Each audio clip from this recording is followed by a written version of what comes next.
Carmichael. I'll just check if Councillor Chalmers is in the meeting.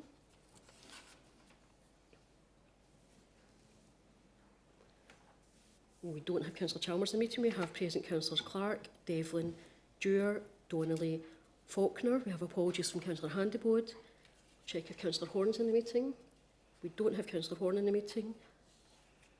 I'll check if Councillor Hose. We have Councillor Hose is present. We have present Councillor Johnson Dempsey, Keat, McCreary, Leslie MacDonald. I'll just check if Councillor McGeever's in the meeting. We don't have Councillor McGeever. We have present Councillor McLachlan. I'll check if Councillor Nelson is in the meeting. We don't have Councillor Nelson. We have present Councillors Razak, Ross, Thompson, and I'll just check if Councillor Toner's in the meeting. Apologies for Councillors Toner and Chalmers. Thanks very much. We have apologies from Councillor Toner and Chalmers, and I'll hand back to the Chair. Thank you. Thanks for that, Tracy. Before commencing today's business, I would remind members that there will be an awareness session on firework control zones immediately following this meeting. Now going to the items. Item 1, declaration of interest. Do you have any declaration of interest? No.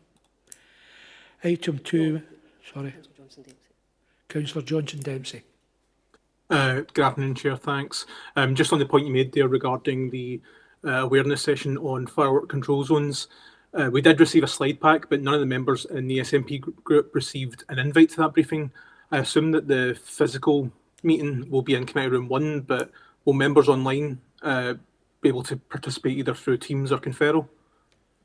Yeah, Councillor Johnson Dempsey, what's happened with the other area committees is because they're in Teams now and they're not live streamed and they're out with the headquarters this meeting. The Conferral meeting will just continue. We'll have a short break, we'll stop the live stream, and then the awareness session will just keep going after that. Brilliant. Thanks very much, Tracy. Okay, thanks for that. Councillor MacDonald. Thanks, Chair. Regarding the Mackin Trust, I am the Chair of the Mackin Trust. Okay. Thank you. Note that. Yep. Thank you. Item 2, minutes of the previous meeting, pages 3 to 6. Any matters arising? Can we approve the meeting minutes? Agreed. Agreed, thank you. Items for note in item 3, the local policing annual update. I'll invite Inspector Mark Chivers, Chief Inspector Sarah MacArthur and PS Stuart MacDonald, Larkhall Community Police, Councillor MacDonald, note that. Also in attendance. Okay, take your report. Thank you. Good afternoon, Chair and Councillors. I'm the Chief Inspector. I think you've turned your mic off. You've turned your mic off again. Just press. Yeah. Sure. Good afternoon again, Chair and Councillors. I'm Chief Inspector Sarah MacArthur, Local Police Area Commander for Clydesdale and Hamilton. To my left is Inspector Mark Shivers, Area Inspector for Hamilton, and Sergeant Stuart MacDonald of the Larkhall Community Police Team. It's our privilege to be before you today to provide an update regarding this year's police activity within Hamilton and Larkhall. As your area commander, my role is to oversee our police operations, ensuring that we are responsive to the needs of the community and dedicated to maintaining a safe environment for all residents and businesses who operate in the area. I lead a diverse team of officers who are not only committed to providing effective policing, but are also deeply invested in building relationships with our community members. I'm determined to deliver the highest quality police service within Hamilton and Larkhall, where our activity is focused and strategically aligned with Operation Evolve, which is Police Scotland's 2030 vision. This involves the delivery of safer communities, less crime, supported victims and a thriving workforce. I'll now pass you on to Inspector Shivers, who will provide an overview of our activity within Hamilton and Larkhall, which will demonstrate our focus on tackling key issues such as crime prevention, community engagement and enhancing public trust. Thank you. Do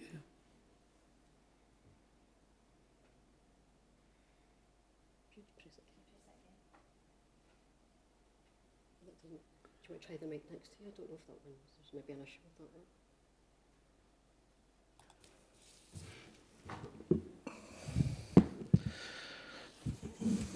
Thank you, Mum, and good afternoon, Chair and Councillors. I'm Inspector Mark Chivers. I'm Area Inspector for Wards 15 to 19, which includes Hamilton Town Centre. I've been in post since October 2024. Also here is Stuart MacDonald, Community Policing Sergeant for Lark Hall, here today to answer any specific questions you may have related to Lark Hall. I'll also touch on examples of work carried out by Stuart's team during the presentation. I'm here today to give you an insight into how my community policing team operate day to day, working with partners and the public to improve our communities. If you go to the next slide, please.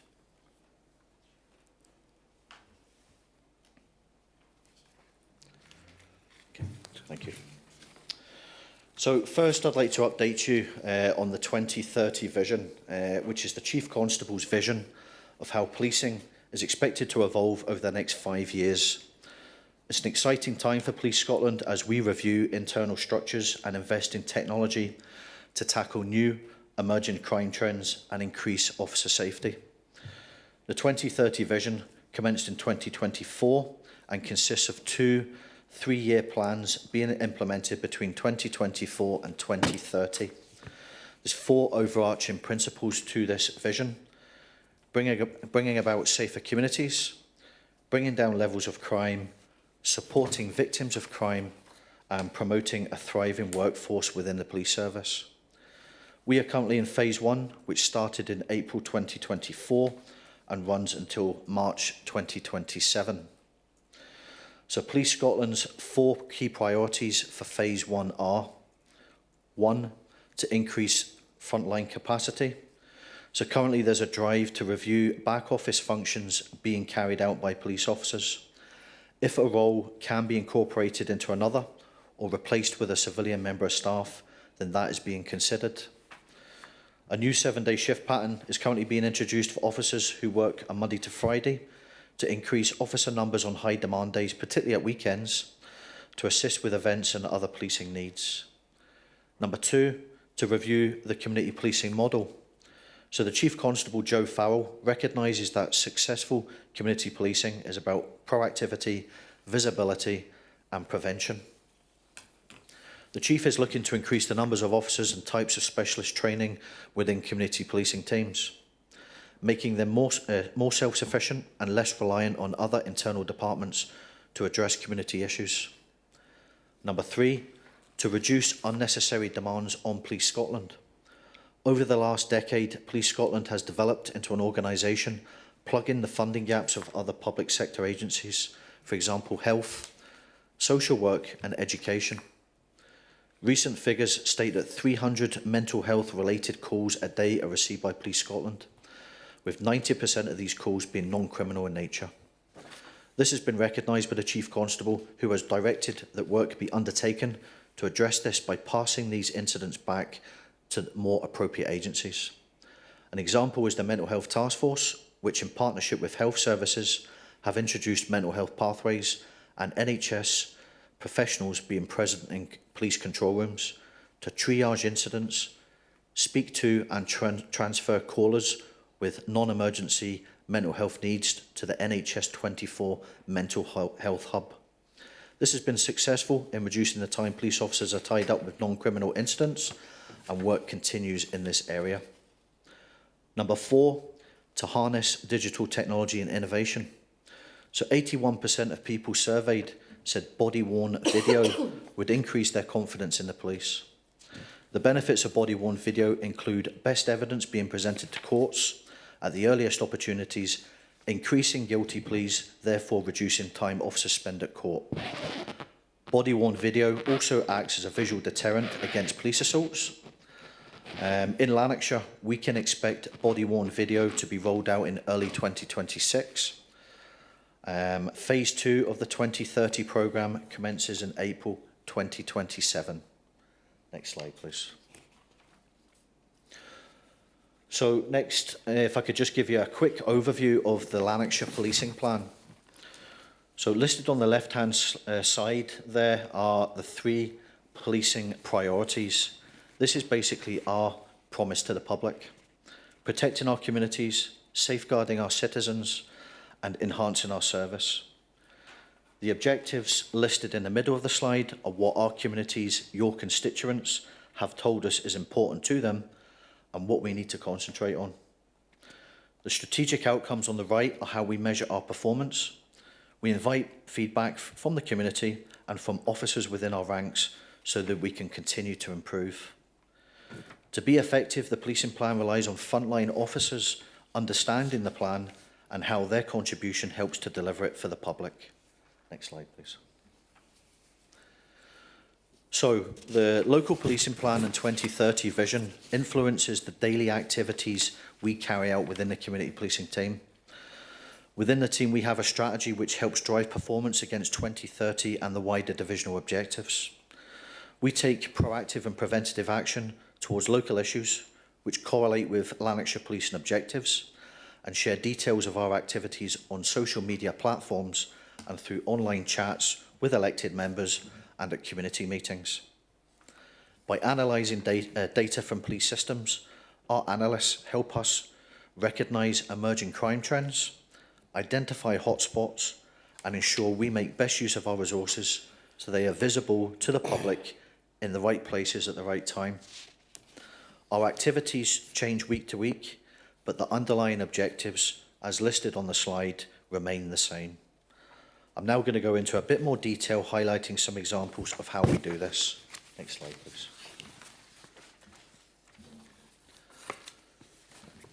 So, first of all, violent crime. So, violent offenders make the lives of others a misery. Victims endure lifelong physical and emotional trauma, along with witnesses, no matter whether the crime takes place in a domestic or public setting.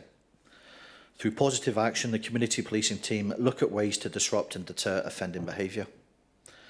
Days of action help us to achieve this, as well as having boots on the ground at hotspot locations. We also target high tariff nominals with outstanding warrants and bail conditions to ensure compliance and reduce reoffending. We also adopt a partnership approach, sharing information with other agencies, exploring ways they can assist us with interventions that help mitigate risk and safeguard victims. We also engage with education programs to reach out and break the cycle of offending with young people. We recognise that quite often we need the assistance of others to do that. Our campus officer and community officers have engaged in Pathfinder programs in schools and local community clubs, delivering inputs, for example, warning of the perils of weapon carrying and gang activity. In Larkhall, they have the Clydesdale High School Initiative, where community officers carry out fortnightly visits to Larkhall Academy, engaging with young people and promoting responsible behaviour in the community. Moving on to antisocial behaviour. So our communities and you, the elected members, have told us that there have been increases in antisocial behaviour around Hamilton Palace grounds and transport hubs. So to address this, we have carried out and continue to organise days of action with road policing colleagues and officers from BTP. Once offenders are identified, we look at ways to divert them away from offending. Youth referrals to the Terminal 1 scheme through the local authority asset team have had a positive effect in reducing youth-related antisocial behaviour, particularly in the Blantyre area. Recent partnership work with elected members at Hayley's Hill Sports Barn in Larkhall has also meant additional security measures have been put in place to help deter fire raisings and vandalisms at that site. The Larkhall team have also played a part in securing an additional CCTV camera for Larkhall, which can be moved to monitor problematic areas, acting as a deterrent as well as assisting officers to detect offenders. We also engage the expertise of colleagues in the Preventions and Interventions Department who attend problem locations and provide advice to stakeholders on environmental changes which can make locations less attractive for criminal behaviour. For example, changes to lighting, CCTV and signage can all have a massive impact. Sexual crime and gender-based abuse. So this is by its very nature a traditionally challenging area of crime which relies heavily on personal testimonies from victims and forensic evidence for convictions. In the community policing team, we work closely with partners like the Home Office and Women's Aid, adopting a victim-orientated approach to detect crime and break down cultural barriers for victims, particularly from within ethnic minority groups. We have sought expert guidance in relation to supporting victims of sexual crime to make members of all communities more likely to report sexual crime and feel supported and reassured when they do. Across the subdivision and further afield, we have seen big increases in sextortion cases where young people are being targeted by criminals, persuading them to share intimate images of themselves and then extorting them financially. To address this, we regularly provide safeguarding advice on media platforms and in schools, and community officers engage with young people and adults alike to educate them on how they can keep themselves safe. Next slide, please. So, online safety and protecting our most vulnerable. So, online criminal activity is a huge space with various criminal angles which continues to evolve with technology. Perpetrators are often faceless and prey on the most vulnerable members of our society. To increase online safety, our community officers look for effective ways to educate young people and the elderly who are often targeted by unscrupulous criminals. Our campus officer, Ross Anderson, along with members of the team, work in partnership with education within schools to raise awareness about online safety, educating pupils about current crime trends and how they can keep themselves safe. We also work closely with parents who can often be naive to the risks posed to their children. We've also worked closely with stakeholders, including Bank of Scotland, to engage and educate customers, raising awareness around fraudulent schemes and the Take 5 to Stop Fraud campaign. We do this by interacting with customers within the branch, but also by visiting customers within their homes identified as being at higher risk of fraud to provide safety advice. Road safety. So we've listened to elected members and the public who have requested we take positive action in relation to a number of road safety issues. Within Ward 19, we carried out action to influence driver behaviour regarding incorrect use of a mini roundabout, which presented a safety issue for other road users. In partnership with the Roads Department, we came up with a solution to improve the road layout and widen the road. In Larkhall, joint work with elected members led to the introduction of painted lines and no waiting areas around Mackin Hill Primary School. We've also increased our quad bike patrols in areas such as Haley's Hill, Fernigare, Millhew and Châtelet Road Park. This has been made possible due to a recent uplift in trained officers and is an extremely useful tool available to us to respond to community issues. Within Ward 18, we receive regular speeding complaints. This area is subject to regular enforcement activity using the Unipar device. An uplift in trained officers within the community policing team means we now have the skill set to deal with this and other similar issues in the local area without relying on our road policing colleagues. Criminal use of the roads by boy racers within palace grounds is an ongoing issue. We now conduct monthly days of action incorporating plainclothes, high-vis, road policing and quad bike trained officers to detect offences and seize vehicles. This location will continue to be a focus for us. Another area of focus in the lead up to Christmas will be the illegal use of e-bikes. DIY modifications designed to improve performance make them a danger to the public. Recent training has increased the working knowledge of my officers so that they can now confidently examine e-bikes and use legislation to target this issue. Next slide, please. Acquisitive crime. Shoplifting, whether opportunistic or organised as part of a wider criminal network, continues to be a massive challenge for us.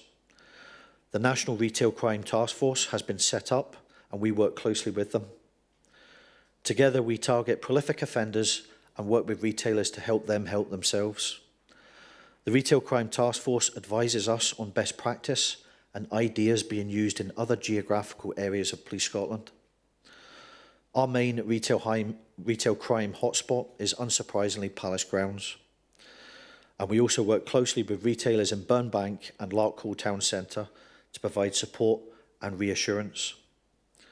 We work with the courts to request bail conditions and orders which place restrictions on offenders, reducing the opportunities to commit theft and increase the safety of retail staff. Breaching a criminal order also carries a heavier penalty for the offender. We also engage with offenders and identify the underlying reason for their criminality and signpost them to partner agencies. If it's theft to support a drug habit, a referral to health, or signposting to community outreach initiatives can lead to rehabilitation and reduce offending behaviour. Statistics help us to predict seasonal crime trends. In the lead up to Christmas, we often see an increase in parcel thefts and frauds. So community officers in Hamilton and Larkhall will be visiting community groups and business owners, raising awareness and providing prevention advice around these issues. Serious organised crime and substance-induced harm, the two go hand in hand together. Within the community policing team, we look at ways to disrupt criminality at all levels of a criminal network.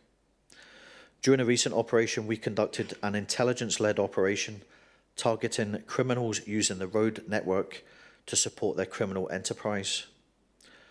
Roadblocks and vehicle stops provide us with an effective tool to seize vehicles committing offences, arrest individuals for outstanding matters, and gain up-to-date intelligence regarding criminal associations. Community officers also take ownership of intelligence regarding drug dealing activity within their ward areas. They liaise with the Procurator Fiscal and apply and execute drugs warrants, demonstrating our zero-tolerance approach to drug dealing within our communities. We have also reacted to information provided by the public regarding the illegal sale of vapes to children. We work with licensing colleagues and have days of action engaging with retailers to ensure legislation is being followed and take enforcement action where required. To conclude, therefore, the role of the community officer is wide and varied and requires an officer who generally cares about serving the community. Hopefully this presentation has provided an insight into the work we do and reassured you all that we work tirelessly to make life better for the communities we serve. My team and I look forward to working closely with you all for the remainder of 2025 and further ahead into 2026. Next slide, please. Extensive report. Do we have any questions? Councillor Thompson.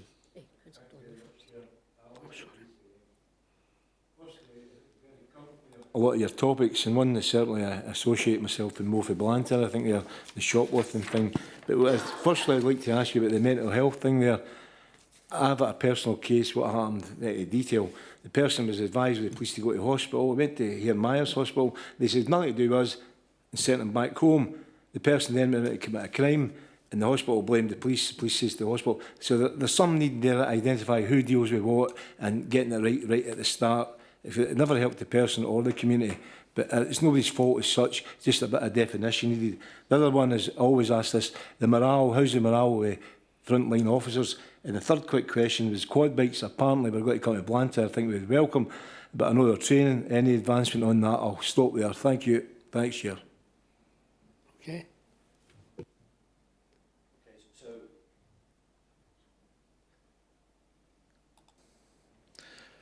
Yep, so firstly, just in relation to, that you mentioned about quad bikes, first of all.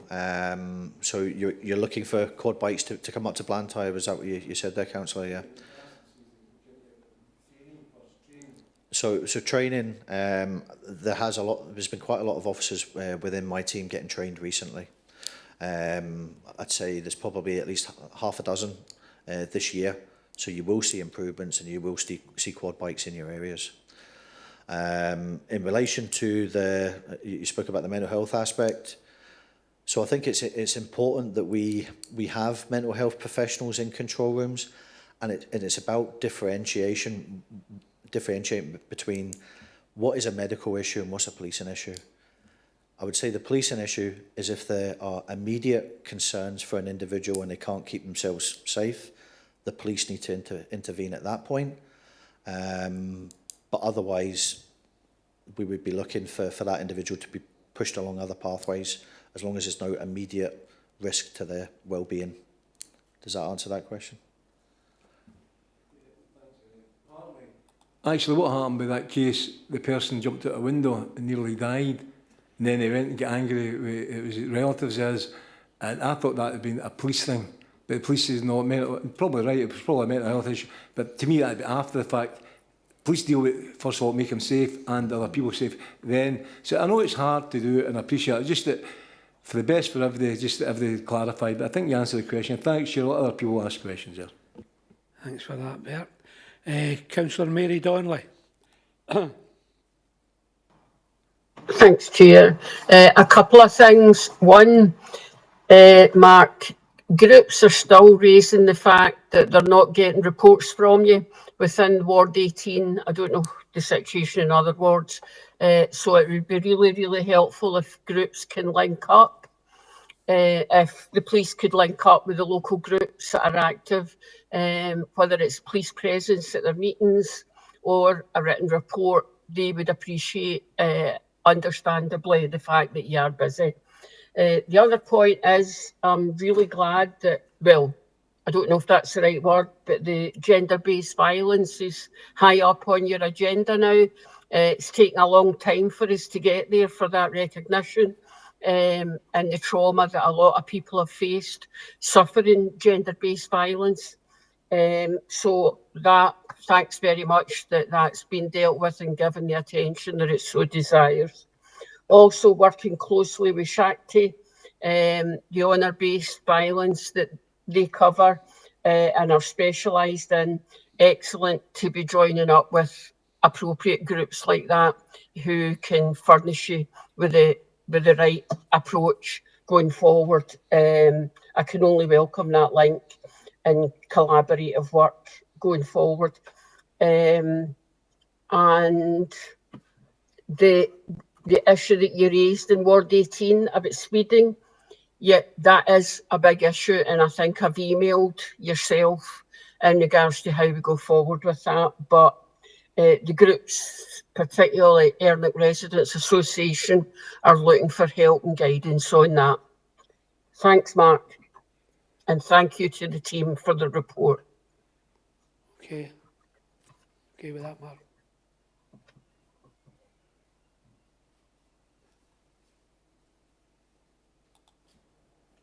Councillor Donnelly, thanks for your comments there. I take all your points on board.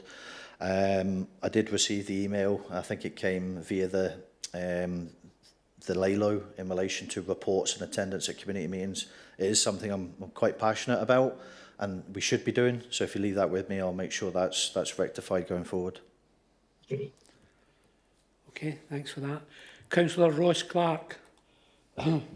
Thank you, Chair, and thank you very much for that report. And, you know, to yourselves who are here and to all the police, thank you for what you do in terms of keeping our community safe and assisting our and supporting our constituents. We are very grateful for it. It is good to see it being touched on, the reducing unnecessary demands as well, similar to what Councillor Thompson mentioned in terms of that mental health aspect, and then, you know, who deals with what. 'Cause I know that demand has been increasing on the police, which can take away from other duties which they may have been doing at that time.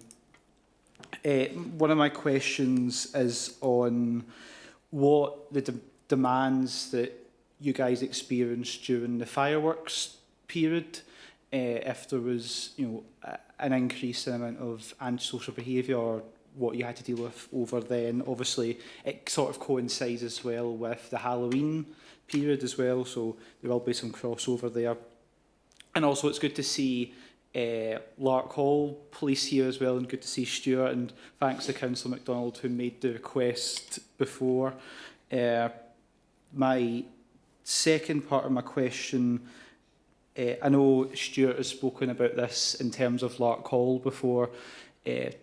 what the police are doing to raise awareness of what's called frost-jacking, where someone might, if they're getting ready for work or to go wherever in the morning, they might go out to start defrosting their car and go back inside for a bit.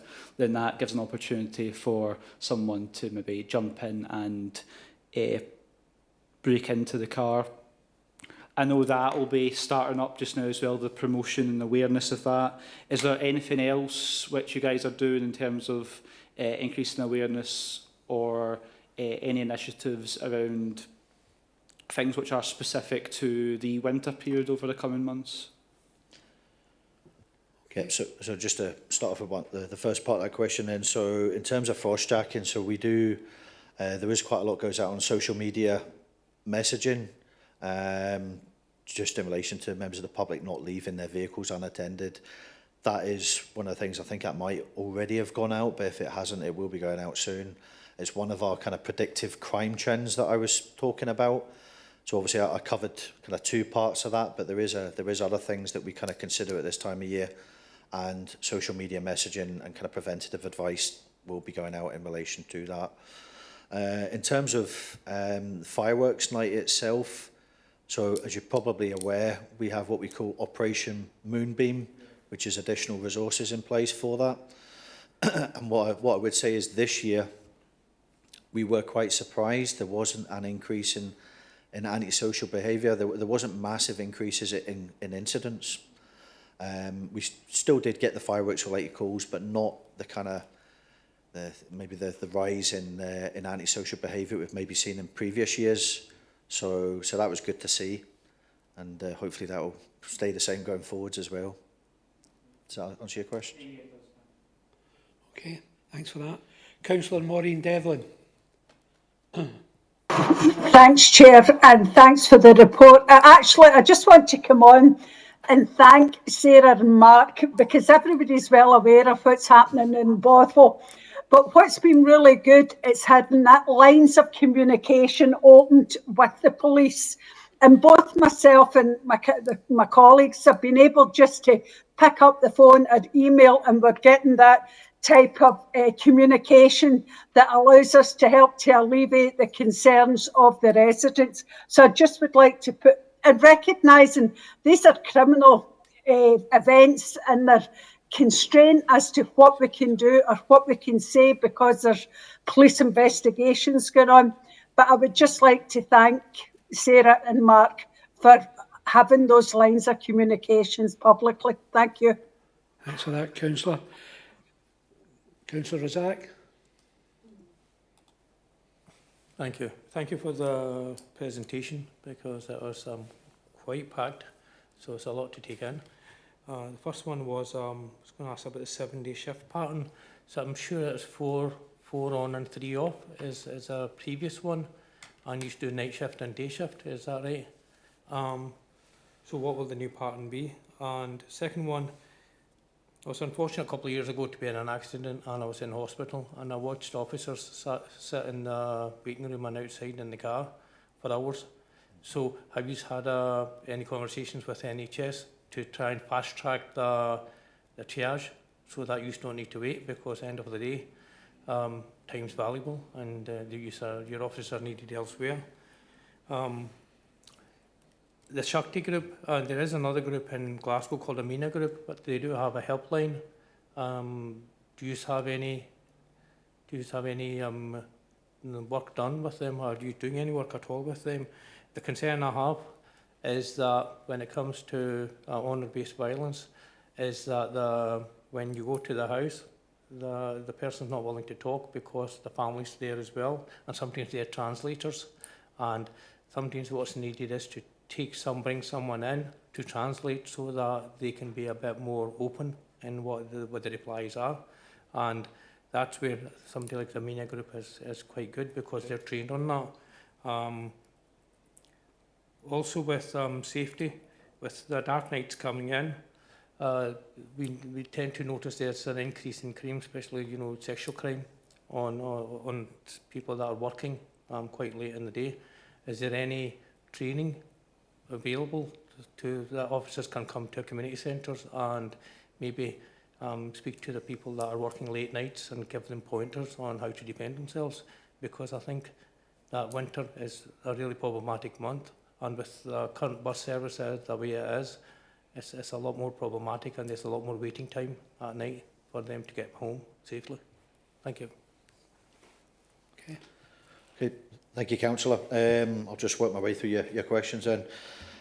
So the 7-day shift pattern, so what that will mean is officers that currently work a Monday to Friday, 9 to 5, myself included. So we might be, for example, given a day off during the week and have to work a day at the weekend, and that maybe to cover a big policing event, a football, etc. It could be an old firm.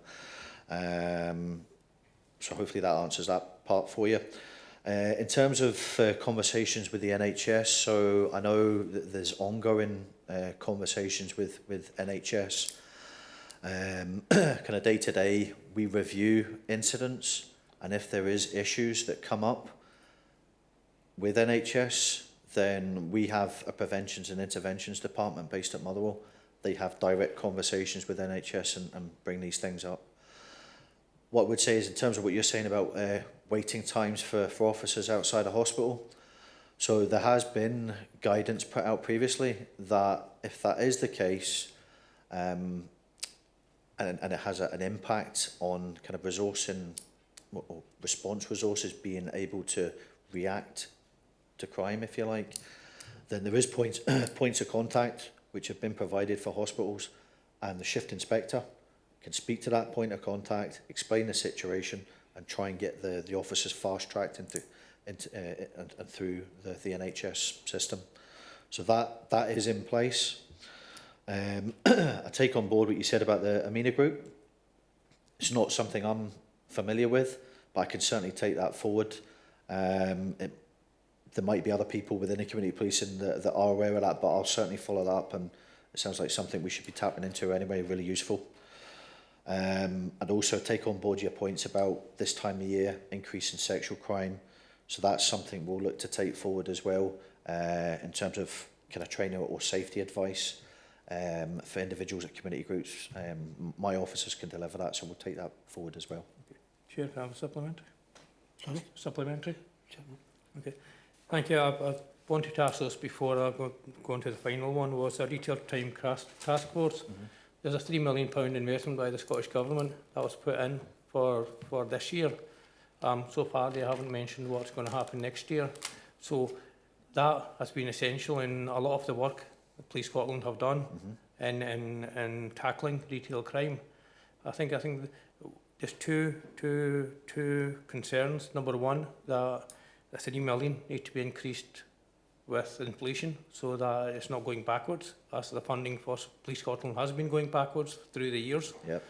And that needs to be done. And the second thing was to ask that you have an online reporting portal, but retail crime's not on it.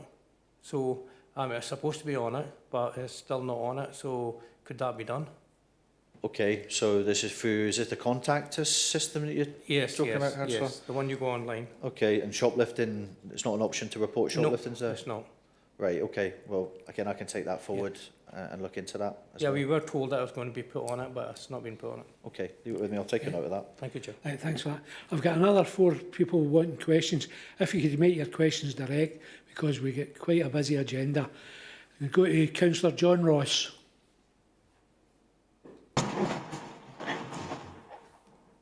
Yeah, thanks very much, Chair, and thanks very much for the report. I can understand how difficult it is for community policing. My question was directed towards, you did speak about when people are apprehended for theft from shops that sometimes are directed to other places. Have you any idea of the portion of people who steal for food to feed their family as opposed to general theft? And for those who are actually stealing because of a cost of living crisis and trying to feed their family, are they directed anywhere the same as drug users, etc. would be? Thanks. Thanks, Councillor. So what I would say in relation to that is we do look at the circumstances behind every theft, and there is a process in place called what we call a DBI process. So if it is an individual who is stealing literally just to survive and sustain themselves, then by engaging them with the DBI process, it basically opens up an avenue of support services. So again, we try and take steps to reduce that kind of risk of reoffending if we solve the root cause of the problem. So the DBI process is in place to do that. Yeah, thanks very much. I'm happy to hear that. Thanks. Thanks. Thanks for that. Councillor Leslie MacDonald.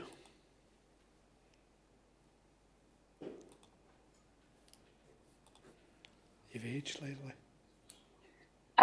Everyone for including Ward 20. I know you wouldn't let me away without saying this at this area committee. It's very important. Larkhall's part of Hamilton, and I'm eternally grateful at the fact that it is now included.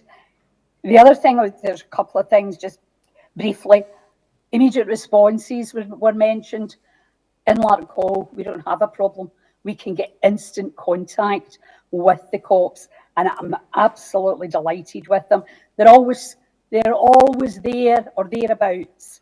And finally, Mackinhill Primary School. What can I say? I know Stuart's sitting there cringing at the moment, but Stuart MacDonald worked tirelessly with me to make sure that this actually came to fruition. And I'd just like to thank everybody for the reports today, and hopefully it'll continue. Thanks very much. Thanks for that, Councillor MacDonald. Councillor Andy Carmichael. Yeah. Firstly, I'd like to start away by commending the community team in Larkhall for the excellent work that they carry out. I have two questions. The first one being directed to Sergeant MacDonald, and the second one to the Chief Inspector. So the first one being, Stuart, you and I have spoken about one of the main issues in my ward regarding quad bikes, electric scooters, and you name it. And the last discussion we had, you were in the thoughts of getting the drone team involved in setting up an operation to try and catch these people and deter this nuisance of a problem that we have in the ward. Any update on that?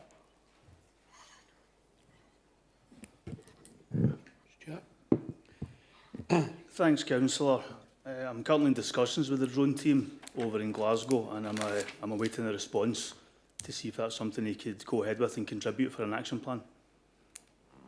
Any idea what length of time is going to be involved in that? I'm hopeful to find out in the next few weeks an answer if they're able to assist. Okay, thanks very much for that. My second question is directed to the Chief Inspector. The Larkhall police officer, as you're probably well aware, recently closed to the public due to the retirement of a long-serving member of staff. Are we any further forward in the possibility of a replacement for him and the opening of the Larkhall office again? Thank you. Councillor, I know that one was directed towards the Chief Inspector. What I would say is I'm aware that there is a current kind of review ongoing across the Lanarkshire estate in terms of front counter provisions. I don't think the Chief Inspector's fully cited, which is why I've come in to give you an answer on that. What I can tell you is no decision has definitively been made in relation to Larkhall. The consultation process is still ongoing.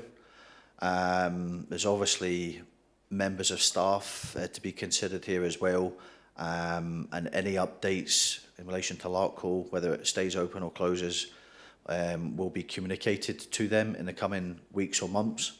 And obviously yourselves as councillors will be kept fully updated in relation to that process as well. Okay, thank you for that. Thanks for that. And now Councillor Kenny McCreary.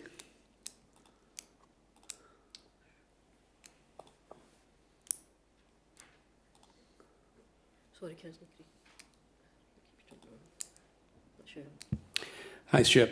I'd just like to echo Councillor Devlin's comments about Bothwell. My small town, I think, has become the crime capital of the west of Scotland, certainly by head of population, maybe Scotland by head of population.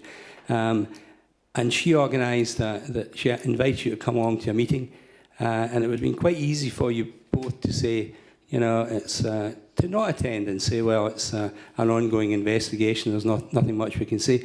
But you didn't do that. You came along and kind of met with the community, and you know, I think that put it in. The fire service came along as well. I think we had something like 14 people in the room. I kind of lost count at one point, but so that demonstrated really good engagement with the community. I'd just like to thank you for that. But I do have a question. My question is really about police staffing. Are you up to staff and are you up to budget in terms of your head count? Is your budget enough, or do you have vacancies? Thank you. Inspector. Inspector.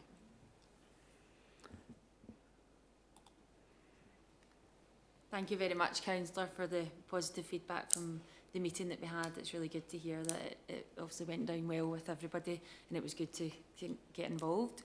Regarding the staffing, we haven't got any vacancies at the moment. We have various staff, as you can imagine. There is, it's fluid, people move on. We have people in community posts who then apply for other posts because people want development. So that's only natural that will happen. But we have people that are then arranged to then come in and take that post up. So it's a big transition piece at the moment, and we've probably just got a couple of posts that are in the pipeline for being replaced, but there's no significant staffing problem that we've got in our community. Policing in Larkhall or Hamilton at the moment, we're quite happy that we've got the provisions to deal with what we're dealing with at the moment. Okay, thank you. Okay, thanks for that. I now have Councillor Davy McLachlan. Thanks, Chair. I just wanted to thank the police for their presentation and obviously all the work that they're doing. But, I'd like to draw attention to the e-bikes issue. This is something that I've been raising frequently at the Safer South Lanarkshire board, and I have. I've been invited out on shift with the traffic police to see. Unfortunately, we didn't see any at that time, but I'm encouraged to hear that there's attention to it, and local police, community cops have got a way of establishing if something's legal or illegal, whether it's got a trigger or an accelerator.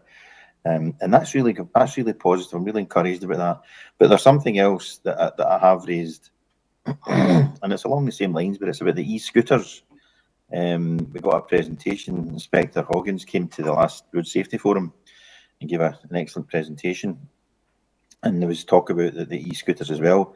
One of the concerns that I've got is that Police Scotland on their Facebook page have highlighted it on more than one occasion that these scooters are legal. And I did mention at the Road Safety Forum as well about the irresponsible retailers like Curry's. You walk into the front door, facing you right at the front door, you've got the biggest stall. It's the most attention-grabbing part of the whole store, and it's a massive store. And they're selling these e-scooters. So, and we did speak of this, and I'm kind of repeating what I said at the Road Safety Forum, but it's for a kind of wider benefit. It'd be really good if there was some sort of dialogue with retailers, because the retailers are selling these to people, and often, very often, unwitting parents are purchasing these, not realising they're illegal. And in fact, Kenny McCreary was quite, I mean, he'll not mind me saying, he's on here just now, but he didn't realise that e-scooters were illegal to be used in a public place. So there's an issue about education, and it's okay, I suppose, putting out some statements on social media about why they're illegal, but it's only just scratching the surface, because there's Kenny, local councillor, quite a bit of experience, and wasn't aware of that. And that's no criticism of Kenny, because I do believe a lot of people aren't aware that these e-scooters are legal. So while I'm really happy to hear what you were saying about the action, the proactive proposal for dealing with e-bikes. I would really like to see some more done on the e-scooters. I'm sure you've heard me say that before, and Sarah's aware as well, and I've spoke to the divisional commander about it as well. She's well aware of it. I would just like to see that momentum keep on going, Mark, if that makes sense. But apart from that, really positive report. Really pleased to hear what you're doing. In particular, the mention about the tackling the problems down at the Palace grounds. That's an issue that comes into my inbox quite a lot. And in fact, while I'm here talking about this, while I was out on duty with the road traffic policing, we stopped a car. Not we, I'm saying we, I was a spectator, but the two cops on duty stopped a car that had a loud noise, banging exhausts and the flashing, and they issued an ASBO on the vehicle. And I'd never heard of this before. It was quite encouraging to see this. So basically that vehicle, you'll know this, Mark, I suppose you're a cop, but this ASBO on the vehicle, what it means is if this vehicle has to get stopped again within a year for making loud popping sounds and flashing flames coming out of the exhaust and things like that, vehicle can be impounded. And that's something I wasn't aware of. Just like I was saying that people aren't aware of the e-scooters, that is something that I wasn't aware of. So I'm surmising that when the police are active down at the retail park and capturing these guys with their noisy exhausts and popping and things like that, and some of them say, but it's just what the car does, but it isn't, because you pay money to get the engine remapped in order to make those banging sounds when you take your foot off the throttle at high revs. They do it, they rev the engines up really high, take the foot off the gas, and it's called the overrun. And fuel goes into the engine and it makes a popping flash now. It's not just a popping, it's a loud bang. So really encouraged about everything, in particular what you're saying there about the retail part. So if you could maybe just respond a bit to the scooters thing that I mentioned there, Mark. Thanks very much, Chair. Thanks, Mark. No, just to say thanks very much for your comments there. Very much appreciated. And yeah, what you said about engaging with retailers makes perfect sense to me. So that's something we'll certainly take forward. Thank you. Thanks, Chair. Okay, thanks for that. Councillor Gavin Keat. Thank you very much, Chair. Just a very brief comment to echo Councillor Devlin and Councillor McCready's comments and sentiments. I can't thank or fault Mark, yourself, Sarah, the community liaison police officers for their effective correspondence and updates. And that working relationship is brilliant in terms of alleviating concerns and offering appropriate advice to my constituents. You also afforded me the time to discuss prominent issues within Ward 19, Hamilton South. And again, that relationship is brilliant for signposting and for solving problems that are present for the community. So thank you very much. Okay, thanks for that, Councillor Keat. I've just one question there just to wind up. In light of the early release of so many prisoners, with the same situation during COVID, and what actually happened in my ward was we had people getting placed in houses next to families, causing upheaval sometimes. And when I checked about monitoring, the monitoring of that person only went on 8 o'clock at night. Is there anything in place for these new amount of early releases? So I'm not completely up to speed with the early release, to be honest with you, but what I do know is that if someone's released from prison, risk assessments are carried out in terms of what their index offence is and where they choose to house that individual, just to make sure there's not additional risks of them reoffending kind of connected to that, if that makes sense. Okay. So you'll be working with the likes of the housing department? Likes of housing. So yeah, we have conversations. We have weekly meetings with partners in relation to kind of problematic individuals in the community. So that does take place on a regular basis. So does that answer you? Fine, thanks for that. So with no further questions, I'd just like to thank the officers very much for their time and the response to the questions. Do we agree to note the report? Agreed. If the officers would like to leave, they're more than welcome. Okay, thank you.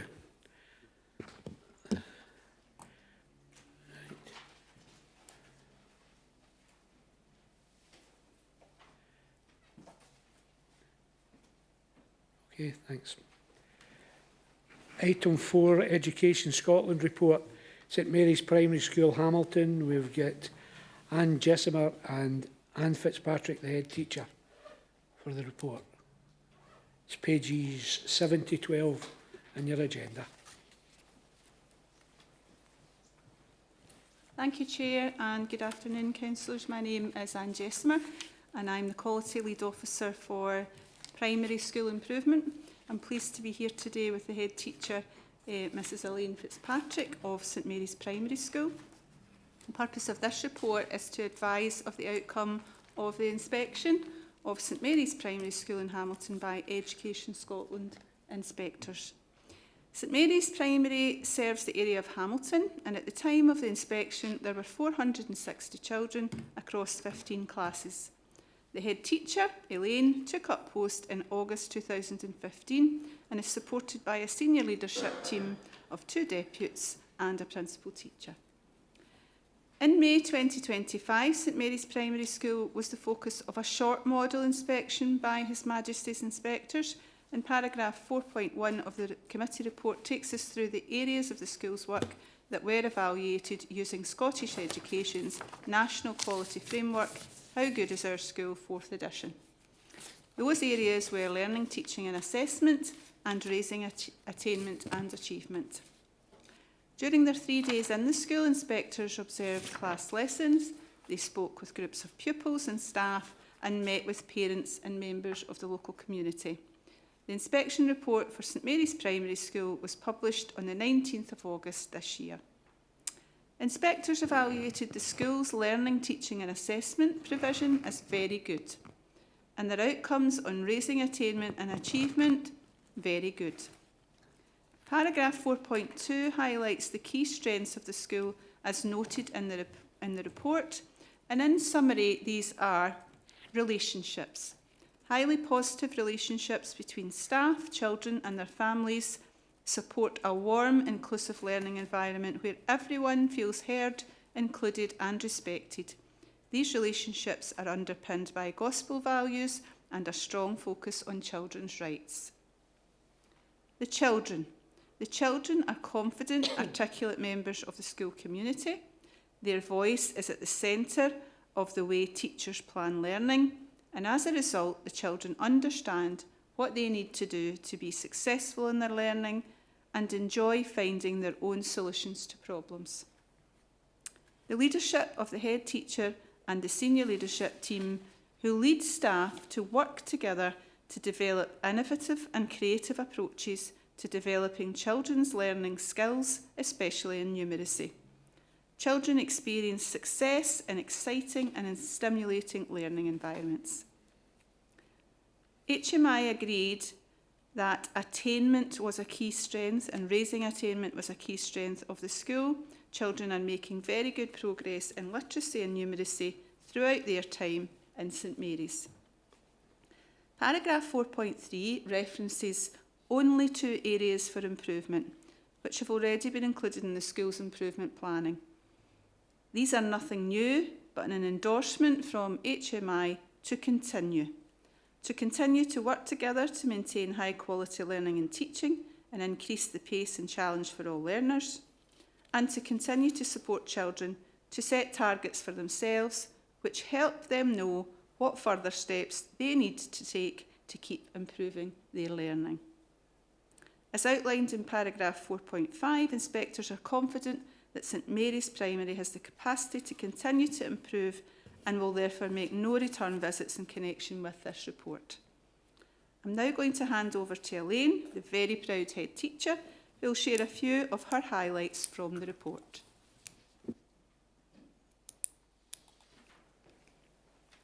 Thank you very much for the opportunity to address you today regarding our recent Education Scotland inspection.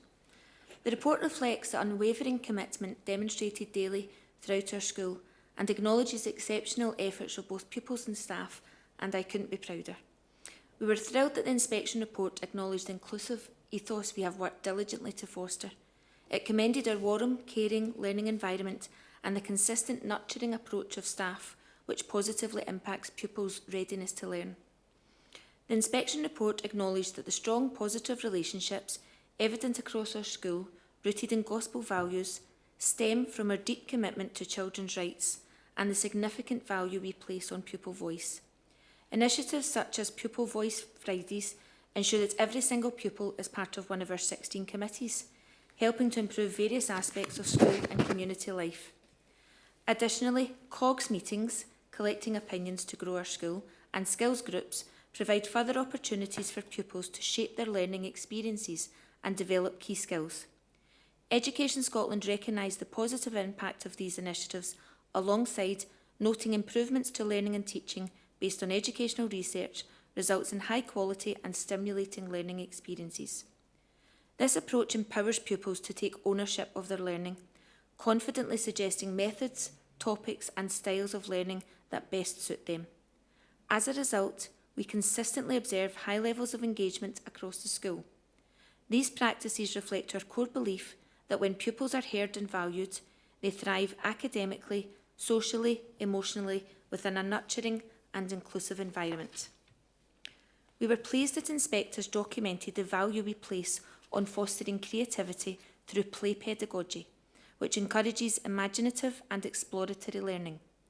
They also highlighted our commitment to enriching learning experiences by taking education beyond the classroom into our school grounds and the wider local community. Additionally, the effective use of digital technology was commended for its role in enhancing learning and removing barriers, ensuring all pupils have equitable access to high-quality educational opportunities. Over the past 2 years, we have worked conscientiously to enhance the learning and teaching of numeracy in St Mary's. Our focus has been on reducing maths anxiety, fostering enthusiasm for numeracy, and empowering pupils to confidently articulate the strategies they use to solve equations. We are delighted that Education Scotland deemed this as practice worth sharing nationally. The report highlighted that our pupils relish challenge and display a strong confidence in their own numeracy and mathematical skills. As schools play a vital role in preparing children for their future contributions to society, including careers that may not yet exist, it was encouraging that Education Scotland acknowledged our approach to skills development as practice also worth sharing nationally. We place strong emphasis on nurturing skills such as creativity and curiosity. Pupils are not only aware of the skills they are developing, but can confidently articulate and apply them across their learning. This awareness is essential for enabling them to thrive in our ever-evolving world. It was deeply affirming to see that during their visit, inspectors clearly recognised that our school's vision to create a caring community of faith where all learners are encouraged to reach their full potential, and our core gospel values of hard work, forgiveness, love, honesty, compassion and joy were reflected in the report. As we look ahead, our next steps involve continuing to grow and progress, guided by the views of our pupils and staff, and strengthened by effective partnership with parents, external agencies and community partners. We are extremely grateful for the unwavering support of our parents and our Parent Council, who work tirelessly to support both the school and our pupils. We were also very well supported by our local authority throughout the inspection process, which came as no surprise given their consistent and valued support at all times, something I wish to publicly acknowledge and thank at this meeting. As I conclude, I want to express my heartfelt appreciation to our pupils, staff and parents who make our school a truly special community to work in, learn in and be part of. Thank you for taking the time to listen to me today. Thanks very much for the reports, ladies. Have we any questions? Councillor Dewar. Thanks, Chair. This is an excellent report. It's clearly testament to the efforts of yourself, Elaine, as head teacher, as well as your staff and, of course, the pupils. The strengths in the report speak for themselves. Even the improvements listed, they just sound like a call, basically, for your staff to continue to with what your staff are already doing. So for me, just keep up the good work and pass on my best wishes to your staff and your pupils. Thanks. Thanks for that, Councillor Dewar. Councillor McLachlan. Thanks, Chair. No questions, just a great big well done, a big pat on the back. It's not entirely surprising to see the very goods listed on the report, because the school does have a very good reputation, and all credit to the head teacher, the staff and the pupils. So well done and congratulations. Please give my feedback to the Parent Council tonight if you're attending. I was meant to be attending, but I'm now having to go through to St Andrews, so I'm going to miss that meeting, but I would have mentioned something that I'm pretty sure Colin will. So again, very well done. Thank you very much for all that you do. Thanks for that, Councillor McLachlan. There's no further questions. I'd just like to thank these ladies for... Sorry. Chair, I think Sorry, it the was head just to teacher say wants to thank come you in. very much, and I will pass that on tonight at our Parent Council meeting. Thank you. Okay. Thanks. Thanks so much. So I'd just Thanks, like to Chair. thank you for your attendance and your report. Do we agree to note the report? Agreed. Agreed. If you wish to leave it. Well, thanks. How we know what it was? Too much bother. Okay, we're on to item 5, community engagement team. And we'll get Jen Kerr. Jen, hi. Great. Hi, thank you everyone. I'm Jen Kerr, the Community Engagement Team Manager, and I'm here today with my colleague Anne Hopkins-Simpson, who is our community development worker, excuse me, that works in the Hamilton locality and can probably answer a lot more of your questions than I could. So I'm pleased to present our paper, our annual report to committee on the work we've been doing in the Hamilton locality. It's a bit of a whistle-stop tour of the range of the work of the community engagement team, and it focuses on the year of 2024-25 financial year. Section 1 outlines a bit of the background of the work of the team in neighbourhood planning and why we do that and how we do that on behalf of both the Council and the Community Planning Partnership as part of our contribution to meet our statutory responsibilities as an accountable body in the Community Planning Partnership. Section 4 provides a brief update on each of the neighbourhood planning areas that we work in that fall within the Hamilton area locality. We work in neighbourhood planning in the top 20 most deprived communities, and most of the ones we work in Hamilton are in the top 10 and one in the top 5. So these are some of our most deprived communities that we've been working with for the last 5 to 6 years, with residents and partners and staff, as well as from partners and local stakeholder groups for each neighbourhood planning area. You may be more familiar with their names as Our Place, Our Plan areas, as well as another brand they kind of go under. Each of the areas, we've got just sort of a summary there in the cover paper, but there's a full annual report that goes into a lot more detail about each area and each of their plans, including the reprioritization of the issues that each of these communities raises. They're similar but slightly different for each areas across the year. So you'll find that in Appendix 1. Section 5 provides a report specifically on the place-based participatory budgeting programs that we ran across the areas this year. We only do place-based budgeting in our neighbourhood planning areas where we are investing in the issues and priorities that communities wish to take forward for themselves in the neighbourhood plans. So it's kind of our investment in our partners, the community residents that take this work up. 24-25 was the first year where we ran this all at the same time across each of our 9 neighbourhood planning areas at the time. It was quite a challenge for us. The funding had very short-term restrictions on it, and it also came with a little bit more administration than normal, as it included a significant contribution from the UK Shared Prosperity Fund. However, despite the challenge that it posed to all of us and communities, we saw the highest number of applications that year, the highest number of voters, almost double the voters turned out, and the largest amount of successful projects across each of the areas. So we're delighted with the result of it, but it was a very, very hard run for everybody involved.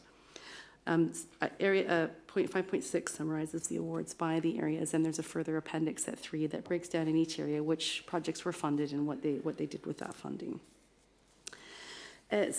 Item 6 is the Can Do Fund. You'll remember over a year ago that I came to the committee asking for approval for the recommendations of the Can Do application successful applicants. That actually took place in May, so it's formally within the financial year. The Can Do Fund was an additional £200,000 of funding that was given to areas out with the neighbourhood planning areas, so that those that weren't in those deprived areas still had some access to funding. And the Hamilton area did quite well, with about £70,000 going to Hamilton area projects of the £200,000 across South Lanarkshire. So a good proportion of that fund went into Hamilton-based projects, and there's a bit more detail on which ones those were. Section 7 includes a list of the asset transfers that were officially opened during this financial year and closed. So there's probably a lot more going on around the ones that you'll see in the report, but these are the ones that were on record, opened and or closed during the time. Section 8 talks a bit more about, and I should say, under Section 7, that our team includes the community liaison role. So Ian Mulholland, I'm sure you'll all be very familiar with, is the person that's works with communities, but also works internally with the various services that take forward an asset transfer. And I can tell you, he's a busy man liaising with loads and loads and loads of different people, processes, parts of the council. It's quite an interesting, unique role, and it's a very valued one in the community asset transfer process. Section 8 details one of my favourite projects, which is our joint project with the procurement team, where we work with our suppliers and our supply chains and with our communities. So communities put forward things they'd like, wishes, very practical things, usually like benches, a bit of construction work, some boarding for this, a bit of money for that, a defibrillator, and local suppliers in our supply chains, and at times actually just some local employers and businesses meet and grant those wishes. And in the 2 years that we've ran this project, it's provided £150,000 worth of supplies, resources and services to our local community organisations. But most importantly, it's created relationships between suppliers and actually quite a few community businesses, with more than one of them doing more than one wish, even though they didn't have to and it wasn't part of their contract. They just really enjoy some of the work, and there's just been some great good news stories in there. I've put a few in the paper for you to have a look at if you're interested in a bit more about that, as well as the range of things that have been funded across the Hamilton area. So Section 9 highlights our services that ensure period products are available and accessible to the public in public and community buildings. So these are ones that are outside of our school venues, and you'll see there's quite a big demand and a lot of resource going into that across Hamilton. One comment really to make there is with the closure of some public buildings, we've made sure that the health centres are now actively involved in this project and actually become one of our busiest sites for collection points for these orders. Section 10 provides an update on the development of the community planning, community partnerships that are available and established and developing at a locality-wide level. So these are community-led partnerships that bring together various people from the stakeholder committees, and by people I mean third sector and or community representatives, additional community development trusts and or community councils that might work in the area, in addition to the people that are working in the stakeholder groups. So it makes sure that it takes a much more of a locality approach rather than just those areas of deprivation that we work in.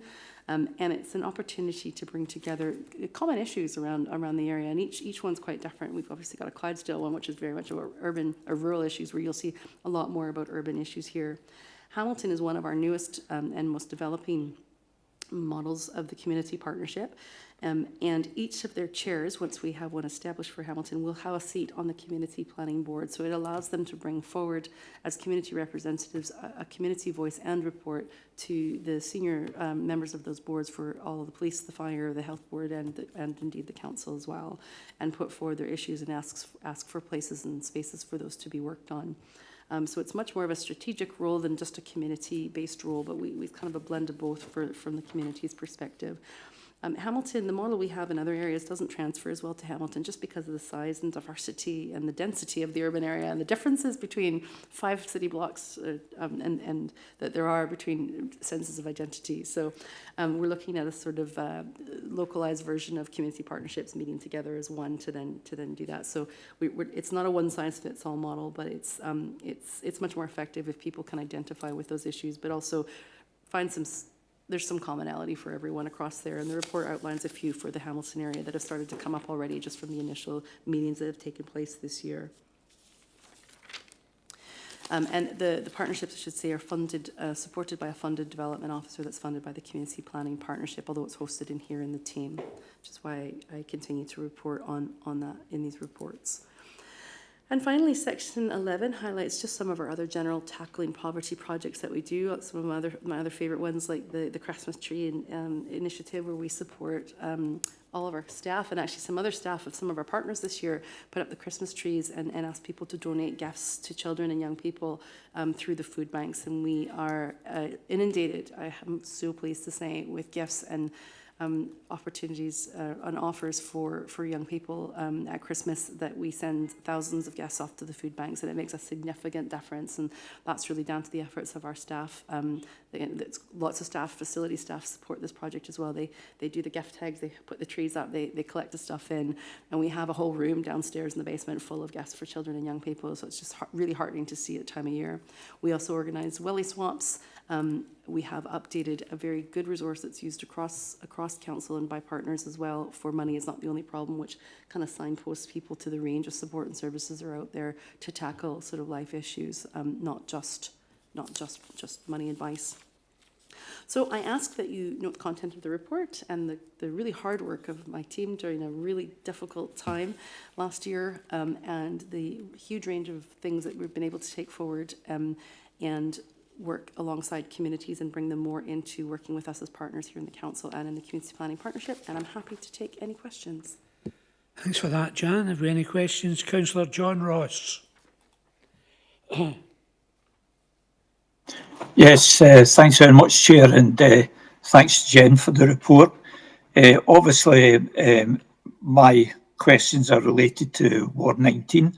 I was very happy that I think it was last week or the week before you met with the councillors from Ward 19, because we thought we had some particular problems in finding some community support throughout the ward. I hope that you went away with a fairly representative. I think most of the councillors in the ward are of the same opinion, and we hope you gave you a flavour of just exactly what we thought was needed. I attended an OPOP meeting last night. The situation, and I'm sure Anne will agree, the situation really hasn't changed much. We find it very difficult to get that buy-in from community organisations, which means that it's the same old at every meeting. I'm hoping that maybe you can give me some idea or indication from the meeting you had with us, what you may be able to do with Anne to help us bring on board more local organisations and try and do what paragraph 1 and paragraph 2 of the report says we should be doing as an authority. Thanks very much. Jen. Yes, thank you, and thank you for the time you guys all took to get together and speak with myself and Aileen, the Community Planning Advisor. We did take away a much better understanding of some of the potential reasons why it's been difficult to bring together quite a disparate community with lots of different factions in it, and also 3 neighbourhoods, possibly even more, that don't really identify as themselves as one place. And I think we came to the conclusion that the community, that community itself requires more participation, more basic community development work before it's ready to start participating together collectively around common issues. As a ward, it's also made up of, I think we identified 5 neighbourhoods, and we've really been working with 2. And I have to say, some of our Marmot information, our team coordinate the Marmot approach that's been coming up. There are very much definitely some areas of Ward 19 that are coming up consistently with having had very poor outcomes for children in particular, and we don't really know why yet. So I think it's given us the basis to think a bit differently. I was talking with Anne about it today, actually, and to make some plans about, as we carry on with the OPOP work in the area, how we can kind of not reinvigorate the OPOP work, but maybe get some more community development support into that community. That doesn't necessarily have to be done by the council. There could be third sector organisations. Some of those community groups themselves are keen to take forward some of that work. So I think there's a need to just develop that community and its sense of activity and purpose and engagement before it starts coming together to talk about its issues and what it wants to take action on. And there's definitely some community bits of that community that aren't as engaged at all, that we definitely need to do more work around. That's actually our last plan, Hamilton South Ward 19, was the newest of the plans. That we've got one in East Kilbride that's just currently being completed and presented to the Community Planning Board in December. So that is our newest one, and to even get the people together that we got around that table and to cut through some of those old differences, I'm going to call them, was quite a feat. So we've made a good start, but we recognise that it does need some more work in that area. Thanks for that, Jen. Councillor Bert Thompson. Thanks very much, Chair. Make it very quick. Thanks for the report, and it's an encouraging report. I like the one about the Christmas tree special. That's a really good one. I'll certainly try and encourage that myself. I noticed through other things, and including here, a lot of the time it's much the same groups that apply and involved. Are there any way we can encourage more diverse groups, especially ones with younger people in it, or newer ones to get involved? Certainly keep liking the people that's coming, but it'd be great to see other people or different people. Any way we can promote that? Thank you. Thanks, Chair. Jen? Yes, of course. One of the things we don't want to do, though, is start up 100 different groups and have to have 100 different committees. So we're trying to get the ones that are more established to kind of take other groups under their wing and encourage young people and people to come together as projects. We talked about that a lot in our community team around the participatory budgeting in particular, trying to keep it it needs to be formalized slightly, but keep it as informal as possible. Some of the groups felt very strongly about not allowing more than one bid per organisation, though, so we need to make sure that if we want to take that approach that we relax those rules a little bit. So as long as they're for new things to happen and new people to get involved, then we should encourage stakeholder groups to allow that to happen, because that worked well for some areas where one group tried to take all the money, which is where it came from, but not so well for areas where they had one kind of good group that was willing to take others under its wing, and that didn't really work for their approach. Thanks for that. Councillor Mary Donnelly. Thanks, Jen, for your report. From the other side of the equation, Hill House runs really, really well, and it's a very much a collaborative approach.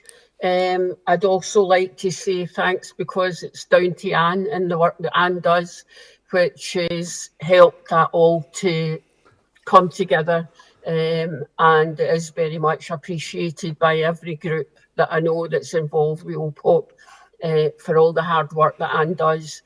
Very non-judgmental and listens to what the people are saying and echoes that and takes that forward to the next stage.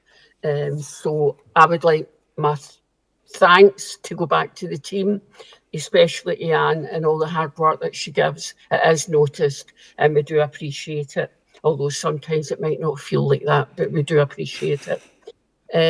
At the last OPOP meeting, the drop-in that was announced on the 10th of December is excellent that we're going to have. One of the things that we noticed up in Hill House was that with the Hill House residents and tenants cafe going, it left a big hole in the heart of the residents up there. And us OPOP stepping up to the plate, we have agreed to have a drop-in where the residents are going to make sausage roll, rolls of sausage, and come along, have that link, and not be isolated in the community. So I welcome it, and I'm sure it's going to grow arms and legs. I have contributed by getting member services advised that I want a surgery on that event, so that I'm available there too. Got a surgery and anybody can come to me if they have any housing issues or whatever, or any issues, then I'm available, and I'm in there working with them in any way that I can. And thanks, Anne, for getting that organised. I think we will see productions of that. I think also I'd like to thank the team for their suggestion that where we did give grants to people, that they actually come back to the OPOP meeting and tell us a wee bit of how that developed, what they've done and how it's benefited the community. That's brought footfall to OPOP. So it's another way of stretching and get the interest to come. And then they've said, oh, we could come back to that meeting and we could make a contribution. So that's productive. And I can only thank the team for that innovative idea, which has borne fruit. So again, thank you from the bottom of my heart on that one. Because I didn't know where, groups were applying for, they came along, applied for the money, and then we didn't see them again. It was always the same groups, and till the next time we were putting out, we're putting out the OPOP money. So make your application. So finally, just this, oh no, I'm going to ask a question now, Jen. On the wish list, I know parent councils can't now apply for OPOP money, but see on the wish list, can parent councils apply to that? I know some have got serious problems with parking issues and drop off and pick up. And I think a collaborative approach to that, the areas at schools, would be really, really useful to get rid of this problem, because it's an accident waiting to happen, and I would certainly not like to see any of children going to my schools or our schools, Alan, ended up in a serious accident going forward. So your thoughts on that, Jen, I would appreciate. Yeah, absolutely. We actually have had quite a few donations to schools. Schools themselves could put themselves forward for wish list topics. You need to have something you're asking for, though. So if the suppliers browse the list and say, yes, we can do that, yeah, we could do that. So if you want a bit more parking space or some lines, well, maybe not lines, actually, that would be council. So stuff that isn't council's work as well. So you can't have them build a new car park on council property. I don't know if that would go down well. But yeah, if there's something specific they could provide to do that or make that easier, then you put it up, but you need to have, they would need to have an idea already. Yeah. Obviously sharing an award with Mary, and having lived in Hill House for 50 years, been through Urban Aid, SIP, regeneration, OPOP, very shiny picture Mary makes out of it. In that time, we've lost a secondary school, a nursery, a residential home, a day centre, a lunch club, and they decided 4 or 6 weeks ago to shut our library. And I noticed in the wish list, Hudson Kids get £250 for library books.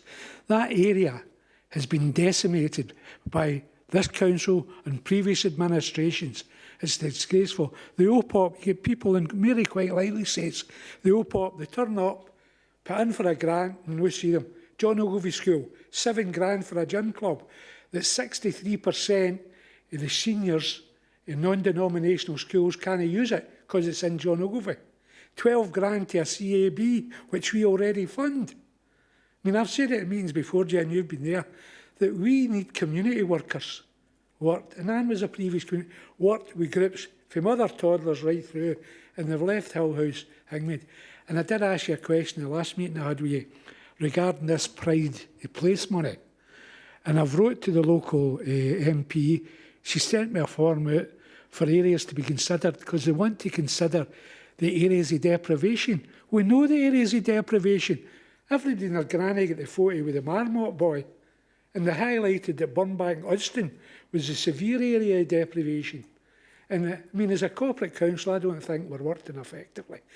And I take on John Ross's thing, maybe the local councillors, maybe 2 of them might not be there, have a meeting with you to discuss how things are going.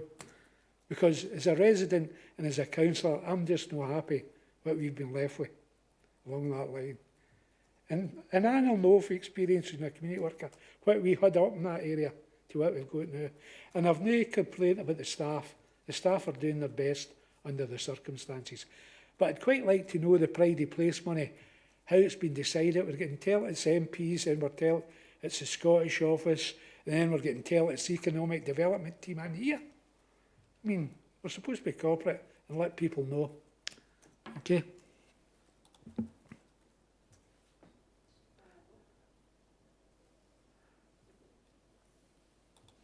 There we go. Okay, so Pride of Place, I'll take that one. Actually, first, can I say about the OPOP and the Hill House example of what's been lost? I think that's an issue to raise through OPOP and something we can start to piece together, that image around that place, because that's the kind of things we need to raise. If stuff's happening one at a time and not recognised as a trend, no one's going to pick that up. So if you're quite right, I think that's something that OPOP should maybe start to piece together to say, look what we've lost, look what we'd like. And that's absolutely something that would be useful. In terms of the Pride of Place, so what I've seen and read so far is that the UK government have provided us with a list. They've done their own analysis and assessment of that list and have asked us to pick one for each of the eligible constituencies within that list that's in the top 20%, and they provided us with what's in the top 20%. So in terms of what's been decided, that has already been decided as it arrived. The Economic Development Head of Investment and Sustainable Infrastructure, Alison Brown, is leading the coordination of the questionnaires we must now answer. So we've been given a list and asked to answer questions about those, at least one of those areas in each of the eligible constituencies. An email went to party leads earlier this week, with drafts and more information on what those areas are and where they are. So, Alison Brown would be the appropriate place to send questions back to. But really, we're just being asked to basically comment on this list. It will go back to UK government, where I guess ministers will decide which area they think should receive the funding. I'll wait that decision with interest, because we might end up in court with that. Okay, can I ask the next question? Leslie MacDonald. Thanks, Chair, and thanks, Jen, for your report. Community asset transfers, I just think Ian Mulholland is doing an absolutely wonderful job, especially sometimes with his hands tied behind his back. But seriously, we are moving forward with this. The second thing I want to mention is community wish list. What an absolutely brilliant idea. I have worked with Brian Borland on this, and I think it's an amazing thing. What I do want, though, is that more people are made aware of what they can request, and also, whether it's council suppliers or individual contractors, that they can then help. I feel that there's a gap somewhere, and I'm not quite sure where it is. So if you want to do any sort of briefings or whatever, and I'm sure all the councillors would be delighted to put it out in social media, and hopefully the wish list will, be one of the great stories. And finally, I'm going to say that the OPOP meeting for Strotherhill and Birkinshaw starts at 5:30, and I have on numerous occasions, I've never managed to get there. I can't do 5:30, and they tell me there's nothing they can do. And by the way, should have been on tonight, but it's cancelled because people have put apologies in.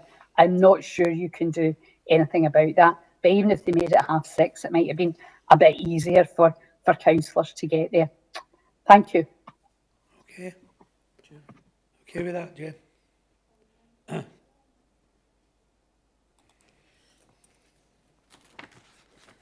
Similar to all the neighbourhood planning areas, we've done a lot of work with local people and partners to try and identify the most appropriate time to meet. And as you can imagine, it's sometimes very difficult. Consensus rules, and I'm sorry, Leslie. So we've tried to accommodate as many people as possible. We have also offered a hybrid meeting, and sometimes I actually attend that way myself, because maybe I've got conflicting commitments and can't travel to Larkhall in time. But we're constantly going back to the groups to say, especially if there's a trend, say for example tonight, people have cancelled because it clashes with a parent council meeting, which is really unfortunate, and that's something we keep our eye on as well, because normally when we set the meetings, we can have a look at what's happening locally, if there's patterns of meetings or whatever. We're certainly trying our best, but happy to have a conversation with you to see how we can involve you in the business of OPOP.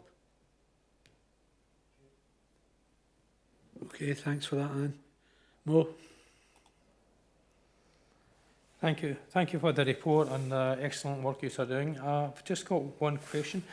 The participatory budget's 155,000, and how do you split the money amongst areas? A lot of great debate about that and a lot of attention paid to it. So it very much sits into the neighbourhood boundaries, and it's by head of population within those boundaries that we do neighbourhood planning in. So it's only going into neighbourhoods that are in the top 20% or more of deprivation. And then we work very much within the populations of the most deprived within those boundaries. I thought that might be the case. That's why I'm looking at the disparity the money per person. Because for instance, Blantyre's £1, Hamilton South and 98.6 pence. Then it goes up to Strotherhill and Birkinshaw at £5.234. So it's a bit of a disparity per person for the areas. So I take it it's not going to be done that way, but it's done by deprivation. It's done by amount of people living in deprivation in those areas. So it covers the whole ward. So some wards just have more people, or wards, sorry, areas have, neighbourhood planning areas have more people in them than others, so they get more money. We've always done it. We've done it that way. We're open to changes. If you've got other suggestions, we've had other areas I've worked in, we've done it by basis of child poverty in the area. So the child poverty rates dictate who gets what, and they're roughly similar, but then sometimes you'll get one that has significantly more poverty in it, and that's the basis. So there's no right or wrong answer to participatory budgeting decisions. It's what everyone thinks is fair. Is it possible to get the formulas over to us so we can have a look how it's been done? Yeah, sure. Well, formula plus the boundaries, if you Yes, want, for please. the areas. Yeah, sure. Okay, thanks for that. Councillor Clark? Okay, thanks very much for that, Jen. We agree to the report? Agreed. Set the report. Okay, Jen, thanks very much for your time. We'll be in touch for a meeting. Right, cheers. Right, what do we want to do now? Just take a holiday then.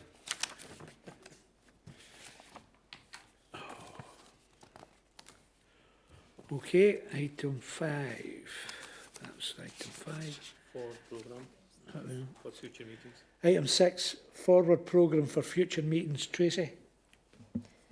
Thanks, Chair. This is a forward programme. It had been agreed to do forward programmes for the area committees to allow members to inform the business that came, and this is a forward programme to September 2026, just for members' information, and again invite members, if they've got other suggestions going forward, to contact the clerk to get that added. I'm happy to answer any questions. Okay, do we have any questions? No. No questions. No. Okay, what's the next? Item 7, community grants. 2 grants. One, St Mary's, Hamilton, for £500, recommended £300. Do we agree? Agreed. Councillor Dewar? Thanks, Chair. I'm sure you can imagine what I'm about to see here. There's only 2 applications on this round of the area committee's grants. There's only 1 further meeting before the end of the financial year, and even when the actual recommendations for these 2 grants are taken into account, that leaves a remaining balance of £17,140, which I'm sure we can all agree we're not going to spend in one area committee meeting. Therefore, I would like to move an amendment that we grant the full amount, eligible amount applied for to both of the community grants on this paper. Councillor Razak? Is that for the 2 grants? Okay, Councillor Razak. The first question I would have for Councillor Dewar is what would you say to the other groups that have applied for the grants before this and have received the percentages, and how fair would you see that for these groups that put everything in good faith and received the amounts? And the second thing would be that I would say that we should all the councillors should be pushing the grants with our community, because there is an underspend, you're right, £17,140, and it's a failure on us councillors not to push these grants out to our communities and get them to take them on. So the thing I would probably say is that the failure on our part would be the fact that we've not pushed it and we've not used that money up, but at the same time, giving 100% to the 2 worthy groups would be totally unfair on every other group that's applied. It'd be a slap in the face for them. Okay. Councillor Mary Donnelly? I would just like to second Colin Dewar's motion that he's put up, and also to say, going forward, this is happening at the end of every area committees, in the 4 area committees. And I mean, the other option, although I'm not putting it part of this proposal, but I think it is something we need to look at going forward. And I take your point on, Mo, but I have consistently approached the groups in our area in order to make application. We've taken all the parent councils out now. No, we haven't. The parent councils I have approached to make application, and they are starting to do that. They are looking at projects to make application to the area committee in order to use up some of this money. But we've also got OPOP that money could go to.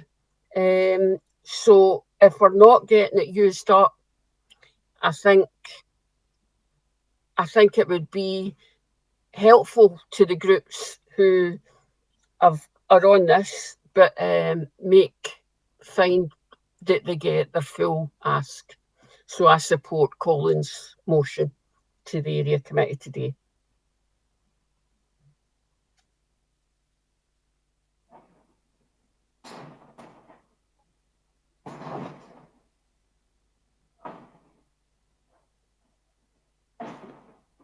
Chair, see I'm lit up to speak. Are you inviting me in or what? And you come. Okay, so it's this time of the year and the circus comes to town again. And Mary's right, aye, it does come at this time every year. But why? No, Councillor Razak, the Vice Chair, made a very good point, and it's the same point that I've made 2 years previously to this. This is a nonsense, Chair.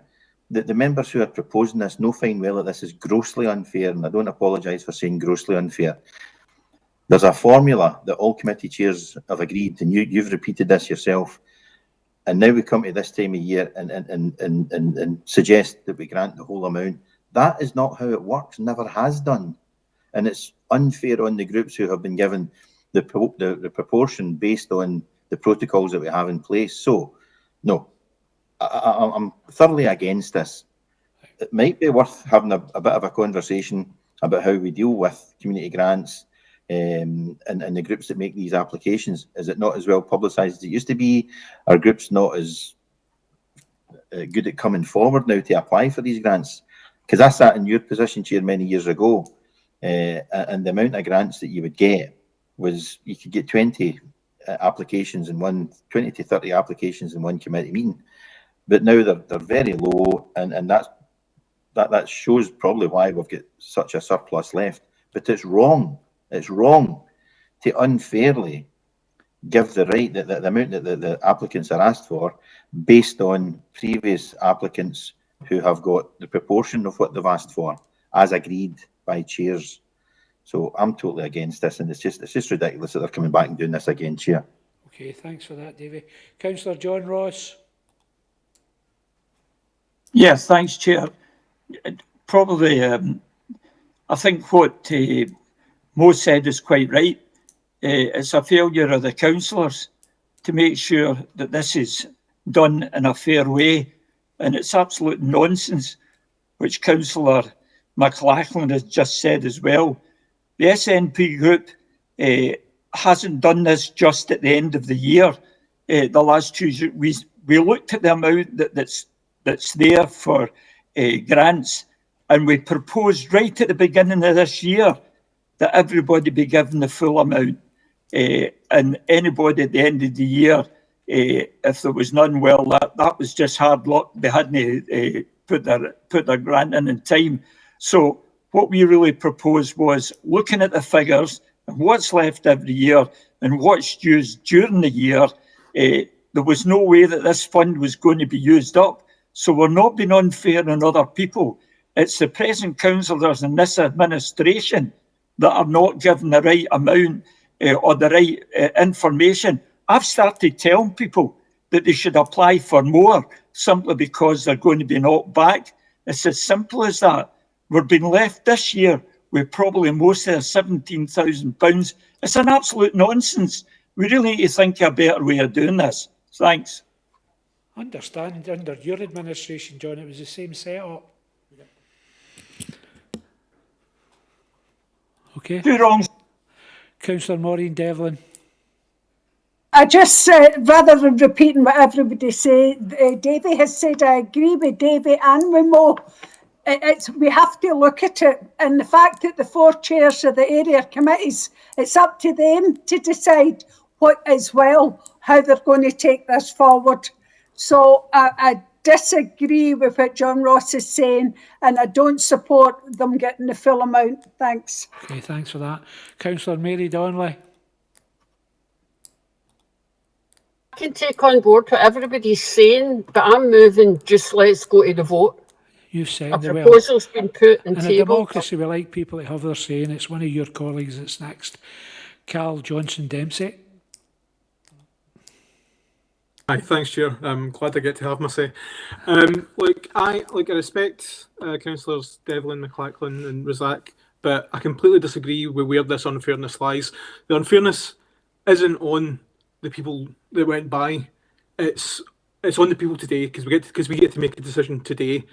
And it's not right that this committee should abdicate its responsibility to make a decision to the chairs of the 4 area committees.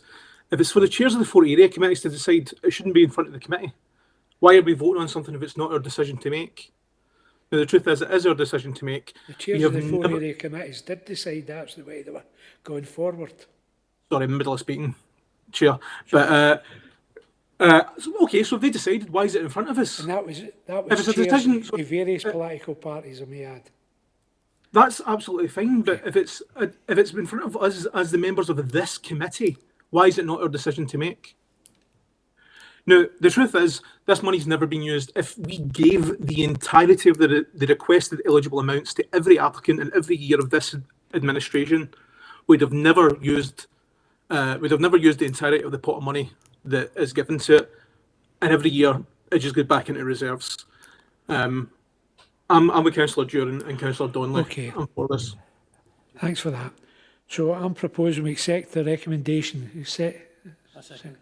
Of an alternative, Councillor Dewar. Okay, Tracy.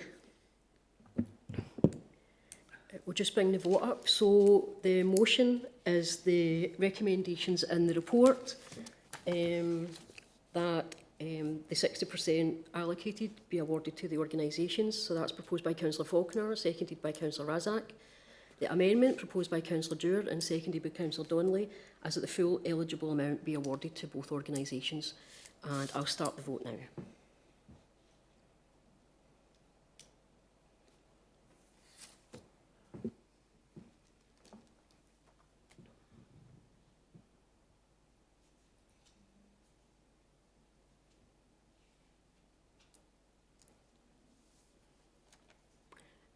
That's all the votes in, so I'll close the vote. We have 10 votes for the motion and 5 votes for the amendment, so the motion is declared carried. Thanks for that. Okay. Item 8. I've no urgent business. I'd just like to thank you all for attending and remind you that we'll have a 5-minute break and then we'll have the presentation on the zero control zones. Okay, thank you.